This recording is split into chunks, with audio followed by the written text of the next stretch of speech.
Chaque matin, jour après jour, pendant la saison sèche, Cloc Lowan va chercher avec son fils ce que la nuit a laissé dans son filet au milieu de la forêt inondée.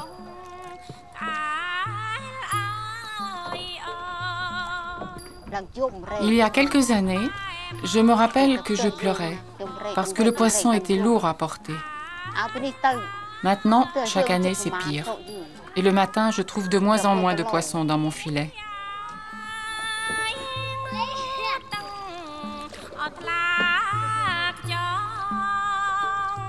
Comme les autres qui vivent avec elle dans ce petit village flottant de Rallongtrøm sur le lac Tonle Sap, elle lutte chaque jour pour obtenir juste assez de poissons pour nourrir elle-même et sa famille, en attendant que la saison humide arrive. Lorsque les grosses précipitations commencent, le fleuve Mékong s'enfle, remplit le lac et inonde les terres qui l'entourent. C'est le moment où les gens du village flottant de Tlok reviennent chez eux dans leur village permanent.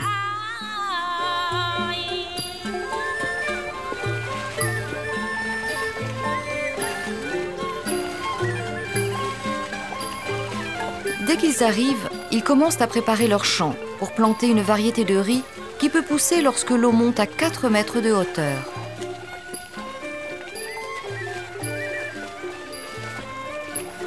Avec la crue des eaux, une immense variété d'organismes aquatiques se déplace également vers la plaine inondée, dans les champs de riz et les canaux d'irrigation.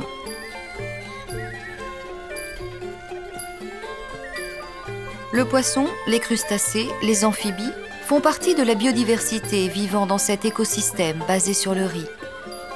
Parmi eux, plus de 100 espèces différentes attrapées et recueillies par la population rurale sont une source importante de nourriture.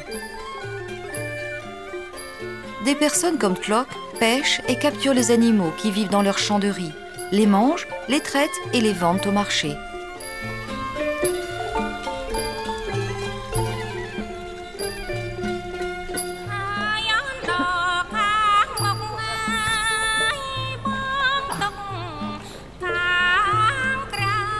Un mélange parfait d'éléments, basé sur la connaissance traditionnelle que la population autour du lac a utilisée pendant des générations.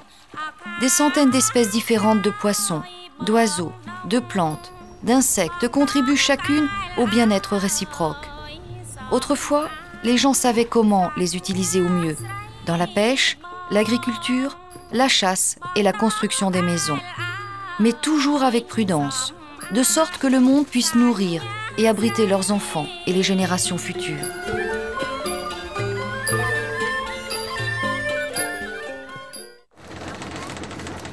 Mais au cours des dernières années, une population en forte croissance qui s'adapte à une économie en évolution est en train de modifier son comportement à l'égard de l'environnement. La déforestation incontrôlée pour défricher plus de terrain à cultiver et la construction de barrages en amont provoquent des crues et décrues trop rapides, noyant ou séchant ainsi le riz d'eau profonde.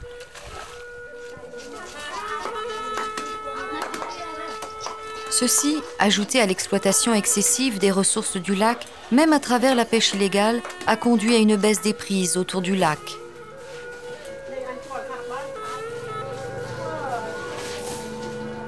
La responsabilité retombe aussi bien sur les compagnies de pêche commerciale que sur les pêcheurs pauvres.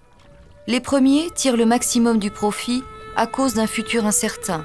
Les seconds essaient d'attraper de quoi survivre, poussés par un besoin désespéré.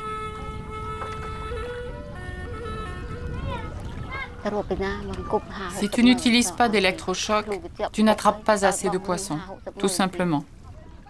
S'ils te surprennent en train de pêcher à l'électrochoc, ils te font payer 400 000 réals. Si tu ne les as pas, ils te mettent en prison. Je dis toujours à mon fils de ne pas utiliser l'électrochoc. Je n'ai pas d'argent pour payer. Et il finirait en prison.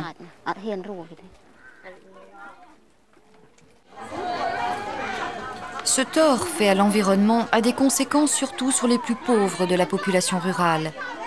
Les gens sans terre, qui dépendent exclusivement des ressources aquatiques disponibles, autrefois si bon marché et abondantes dans les champs de riz et dans les canaux d'irrigation environnants. Une solution doit être trouvée avant qu'il ne soit trop tard et que la situation des gens des villages comme Rallongtrøm n'empire.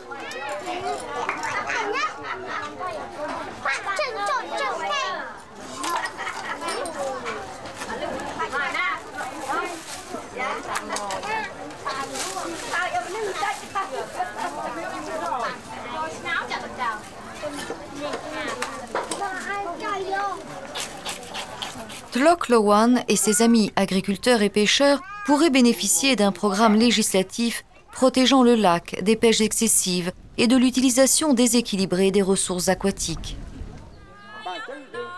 Des programmes de sensibilisation pourraient conduire les communautés à un contrôle plus sévère des comportements de leurs membres. La formation sur la gestion intégrée de la production diversifiée et des prédateurs, comme programme des centres de vulgarisation agricole, permettrait aux communautés de baser leur sécurité alimentaire sur des ressources différentes.